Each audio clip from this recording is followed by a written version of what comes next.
and Floyd Bonner is leaving office in September. So there's no political downside or upside one way or the other. And I think that he felt that because he and his department have been involved in the Memphis Safe Task Force to whatever extent it is, he had no reluctance to be there. I'm not surprised that Paul Young was not there. That's a political decision. I was somewhat surprised that Chief Davis was not in the audience, but now I understand why there was no need for them to be there. They will have their say later on this afternoon. And so what we had there in the audience, it was made up mostly of Republicans. We had a lot of Republican state lawmakers sitting on the front row. We had the senators, Marsha Blackburn and Bill Haggerty was there. And so I saw who I expected to see there, with the possible exception of Floyd Bonner. I was a little surprised, but now I understand why. You know, there was a lot of messaging around what Memphis was before the task force. So much so that had I not spent time in Memphis, I would have probably thought that it was a third world country or something. Right. I just want to say that because as much as these numbers are great and moving in a positive place, you know, how would you have described how they were making Memphis out to be? Well, I think they went overboard talking about just what an awful place Memphis was in the past. And as a matter of fact, there was someone who, it was Pete Hegseth, that said that Memphis got in the place that it was prior to President Trump because of weak leaders. Well, who was he referring to there? Because the mayor, prior to Paul Young has only been in office since January of 2024. So he hadn't been in there all that long. And so is he talking about weak leaders? Is he talking about Jim Strickland? Is he talking about all of the members of the city council? Who are you talking about here? And honestly, I discounted a lot of that, Pepper, primarily because they were using rhetoric to talk about how awful Memphis has been, to say how wonderful it is now, and then to give Donald Trump the credit. Let's be honest here. Yes, we experienced some high homicide rates in 2023. We went to the highest ever. Okay, Otis, just want to interrupt you for 1 second. This is live right now. It looks like he made his way to Graceland from I could tell the inside. So we are looking at this live. If we can listen in, let's go ahead and do that. Oh, we're working on audio at the moment. Here we are. We can listen. Well, he said he was going to go to Graceland. He did. We'll have a very, one of the safest cities. So Memphis went through a terrible thing. And like in D.C., we're doing great. And every place we go, we're doing great, to be honest with you. So, Frank, I'd love to go to Chicago. I'd love to be invited to Chicago. We would get rid of crime in Chicago very easily. But the Democrats don't want to do that. I'd love to go to San Francisco, would make it something, would bring it back to where it was. And the mayor's working hard. He's a Democrat. He's working hard there, but we could do things that they just can't do. But every place we go, and Memphis, I guess you probably heard the crime numbers are way down. Most of them are down by 75% and more. And within 2-3 months, we'll have it down to over 90%.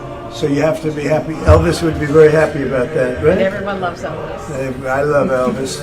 Elvis, you know, they all say, did you know Elvis? So I knew Frank Sinatra. I knew most of them. Unfortunately, I never met Elvis, and that would be one I would have liked a lot. But I do like his music, I will say. So thank you for inviting me. I appreciate it. Thank you for coming and visiting us. Okay, let's take a look. All right. So welcome to the living room. Go ahead. I want you to meet Joel Weinstein. Okay. Sounds good. Nice looking. So we're seeing President Trump's visit to Graceland. He stayed on that, or he kept his promise. And it's funny because I was asking people, you know, where do you think President Trump is going to go? Do you think he's going to get barbecue? Do you think he's going to go to Graceland? And he sure made his way. He mentioned how much he loved Elvis in his opening statements there. So, you know, people always like to say these leaders come in, they make a pit stop, they might do a speech, and then they go out. And I know native Memphians have whatever they feel about Graceland, but what do you think about him, you know, making a tourist stop? Well, I think it was a nice gesture here. Obviously, Graceland is the iconic tourist attraction for Memphis, along with Beale Street, maybe the National Civil Rights Museum. It would have been great if he had gone there, but I wasn't expecting that. But Graceland is very close to the airport, so he didn't have to go that far away. And the fact that he says he's always loved Elvis, I thought it was a little bit of a genuine moment there. For him to say that he's always loved Elvis, but he never met him. And it is the kind of thing that he would appreciate. Elvis was pretty ostentatious and flashy and showy, so I think Donald Trump likes that. Plus, I think he recognizes just what Elvis means to the city. And I thought it was a good gesture. I certainly don't have any criticism. Right. I mean, who can be mad at going to see Graceland? Right. One thing about transparency with the Memphis Safe Task Force, so they say a lot of numbers. They threw them out at us, all the way from not only just the arrests and homicides, but illegal immigration and drugs. But one thing I want to ask you, if it was fair to maybe compile data where we're seeing these arrests more heavily in certain parts of Memphis, because maybe it would have been more interesting to see where he would have visited, where the Memphis Safe Task Force is being more impactful. That's a good point, Pepper, but I don't think we have any numbers, or at least I haven't seen any numbers that talk about arrests and detentions by neighborhoods. I haven't seen that. They just throw out a bunch of numbers, and we're talking about 7,000 this and 1,000 that, and children rescued. We don't know where they came from. So that's the level of transparency that we don't have. Plus, all of the people who say that they have been wronged, especially by the ICE agents and the Border Patrol, including the gentleman that was interviewed by ABC 24, Sir Dorse, who said that they came to his house. And they don't talk about that. ABC 24 has been trying to get comment from the Safe Task Force about that one incident, and there's nothing. So all we are getting are numbers and numbers to make them look good, but we don't have any context and we don't have any that kind of comparison, especially what you just mentioned. Is this by neighborhood? And if it was by neighborhood, maybe somebody should go to that neighborhood and talk to people there to see what they think about what's been going on. Delicia Ballinger, the lady who was there, mentioned she's from Whitehaven, and that she hadn't heard gunshots at all, since the task force been there. Right. Maybe it would have been pretty interesting to see if the White House administration would have made a trip to Whitehaven. But Graceland is Whitehaven, so I guess that's fair. You're right, but they'll say, well, we the went to most Whitehaven. secure part of Whitehaven, if you will. But you're not wrong. There was another thing that President Trump mentioned was being friends with Fred Smith, and this was a story that he mentioned that we heard about early on, was that FedEx execs had told him that they couldn't walk one block away from getting out of their hotel into the car, and President Trump almost opened up his address to the task force with that story, and.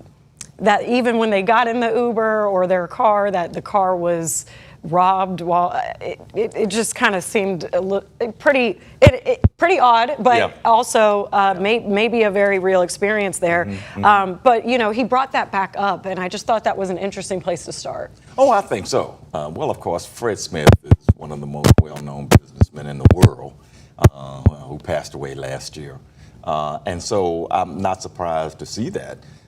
Although, let's remember that FedEx itself was not happy with the tariffs that President Trump has imposed. As a matter of fact, I think they even filed a lawsuit last year or maybe earlier this year because of the tariffs.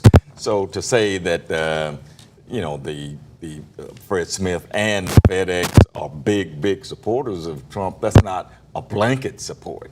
Fred Smith was known to be a big contributor for a lot of Republicans. He also gave some money to Democrats as well. He was the biggest supporter of John McCain back in 2008 when he ran for president against Barack Obama.